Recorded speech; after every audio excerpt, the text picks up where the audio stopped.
TDP కేంద్ర కార్యాలయంపై దాడి కేసులో వైసీపీ నేతలను మంగళగిరి పోలీసులు విచారించారు. మంగళగిరి రూరల్ పోలీస్ స్టేషన్కు లేలా అప్పిరెడ్డి, జోగి రమేష్, దేవినేని అవినాష్, ఎమ్మెల్సీ తలసిల రఘురాం వెళ్లారు. ఇక సుప్రీంకోర్టు ఆదేశాల ప్రకారం పాస్పోర్ట్ పోలీసులకు సరెండర్ చేశారు. అయితే నిందితులు పోలీసుల విచారణకు సహకరించడం లేదని పోలీసులు అన్నారు. కానీ వైసీపీ నేతలు మాత్రం పోలీసులు అడిగిన అన్ని ప్రశ్నలకు సమాధానం చెప్పారని తెలిపారు. పోలీసులు అడిగిన అన్ని సమాధానాలకి కూడా వాళ్ళు సమాధానం చెప్పారు. పోలీసులు పదే పదే అడుగుతూ విసిగించారు. అయినా అలా కోఆపరేట్ చేశారు. అందరూ కూడా ఇంటీరియం బెయిల్లో ఉన్నారు కాబట్టి వాళ్ళు ఎవరితో మాట్లాడలేదు. చేయడానికి ఈరోజు వచ్చారు.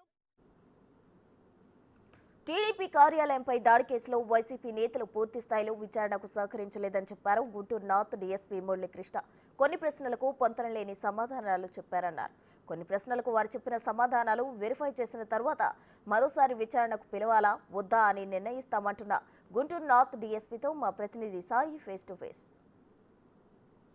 టీడీపీ కేంద్ర కార్యాలయానికి సంబంధించినటువంటి అంశంలో వైఎస్ఆర్సీపీ ముఖ్య నేతలకు సంబంధించి విచారణ అనేది మంగళగిరి రూరల్ పోలీస్ స్టేషన్లో డీఎస్పీ ఆధ్వర్యంలో కొనసాగినటువంటి పరిస్థితి ఉంది. అయితే ప్రస్తుతం ఈ కేసుకు సంబంధించినటువంటి అనేక అంశాలను కూడా వాళ్ళని డీఎస్పీ కూడా అడిగినట్లు తెలుస్తుంది. వాటికి సంబంధించి సమాధానాలు కూడా సరైనటువంటి విధంగా లేదనే విధంగా కూడా వాళ్ళు చెప్తున్నారు. ఒకసారి మాట్లాడదాం. సార్, ఈరోజు ఈ 35 క్వశ్చన్లలో అంటే మీ దగ్గర ఉన్నటువంటి ప్రూఫ్ని చూపించి అడగడం జరిగిందా, లేకపోతే మీరు ఏదైనా ఫార్మేట్ని రెడీ చేసుకొని వాళ్ళని అడిగారు? మాకు దర్యాప్తులో ఉన్నటువంటి సమాచారాన్ని బట్టి బేసిక్గా కొన్ని ప్రశ్నలు వేయడం జరిగింది.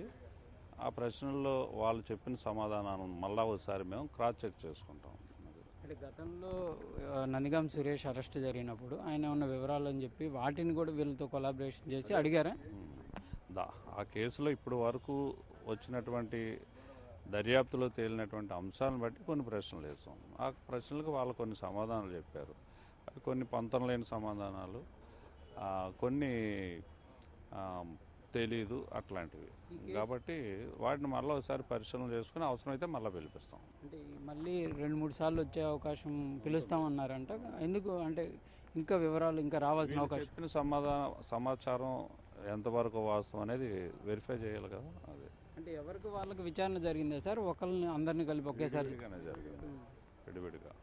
సమాధానాలు వాళ్ళ దగ్గర నుంచి ఒకే రకంగా వచ్చాయని ఆశిస్తున్నారా, లేకపోతే ఎలా ఉన్నాయి సార్? ఎవరి సమాధానం వాళ్ళు చెప్తారు.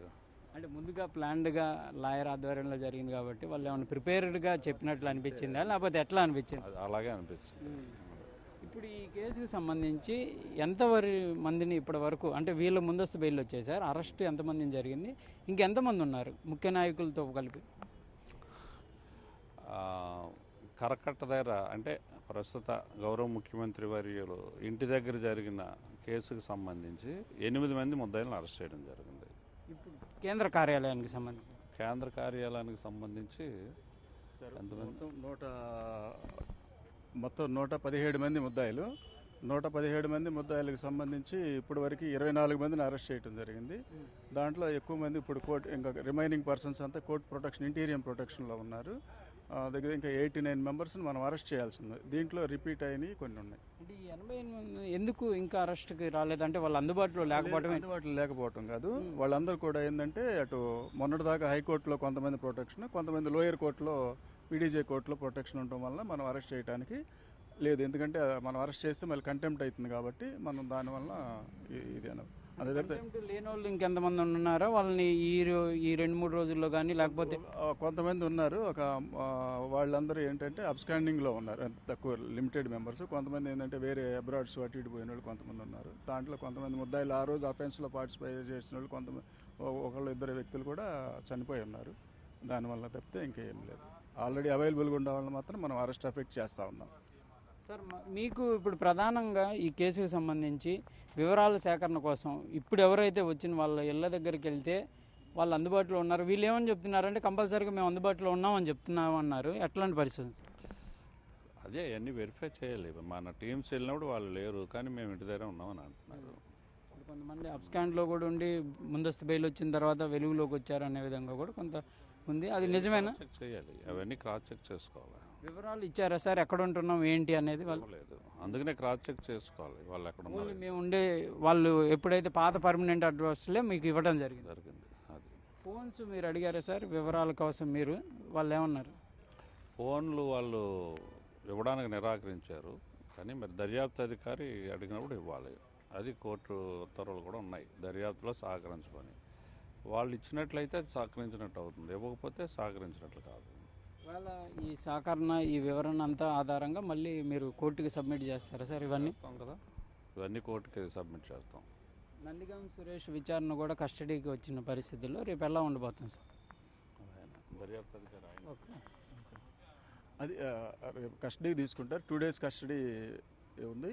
వచ్చిన తర్వాత మనకు సంబంధించిన ఇక్కడే జరుగుతుందా సార్? ఇక్కడే జరుగుతుంది.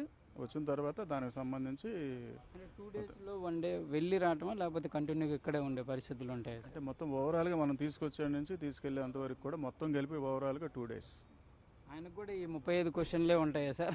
లేదు, అట్లా ఉండదు. ఒక్కొక్క వ్యక్తులను బట్టి అక్కడ మనకు కావాల్సిన సబ్జెక్ట్ని బట్టి అక్కడ ఏవైతే మెటీరియల్ మన దగ్గర ఉన్న దాన్ని బట్టి వాళ్ళకి క్రాస్ చేయడం జరుగుతుంది దాంట్లో. ఇది ప్రధానంగా కూడా దర్యాప్తు అధికారులు అయితే క్లియర్గా థ్యాంక్ యూ సార్ ఈ చెప్తున్నారు. క్లియర్గా ఈరోజు జరిగినటువంటి విచారణకు సంబంధించి అనేక ప్రశ్నలను కూడా వాళ్ళ ముందు ఉంచాము. కాకపోతే వాళ్ళు కొన్నిటికైతే సమాధానం ఇచ్చారు, కానీ మరికొన్నిటికి మాత్రం వాళ్ళు చెప్పినటువంటి సమాధానం సంతృప్తికరంగా లేదు అనే విధంగా కూడా పోలీసు అధికారులు అయితే చెప్తున్నారు. కంపల్సరీగా ఈ కేసుకు సంబంధించి మరో 2-3 సార్లు కూడా విచారణకు పిలిచే అవకాశాలు ఉన్నాయనే విధంగా చెప్తున్నారు. మొత్తంగా మాత్రం కేసుకు సంబంధించి వాళ్ళు ఇచ్చేటటువంటి ఆధారాలు కానీ అదేవిధంగా మేము సేకరించే ఆధారాలుగా ఇవన్నీ కూడా కోర్టుకు సబ్మిట్ చేస్తాము. ప్రస్తుతం ఈ కేసుకు సంబంధించినటువంటి అంశంలో ఇంకా 88 మంది వరకు కూడా అరెస్ట్ చేయాల్సినటువంటి పరిస్థితులు ఉన్నాయనే విధంగా కూడా కేసు చూస్తున్నటువంటి శ్రీనివాస్ దర్యాప్తు అధికారిగా డిఎస్పీ గారు ఉన్నారు. ఆయన అయితే చెప్తున్నటువంటి పరిస్థితి ఉంది. రేపు జోగి రమేష్ ఏదైతే నందిగం సురేష్కి సంబంధించి కూడా రేపు విచారణ కస్టడీకి కోర్టు అనుమతి ఇచ్చినటువంటి నేపథ్యంలో దానిని కూడా రేపు 2 రోజులు విచారణ చేపడతాము. ఇక్కడే రూరల్ పోలీస్ స్టేషన్లో జరుగుతుందనే విధంగా కూడా వివరిస్తున్నటువంటి పరిస్థితి ఉంది. కెమెరామ్యాన్ సిద్ధుతో Sai Shankar, Mangalagiri rural police station నుంచి.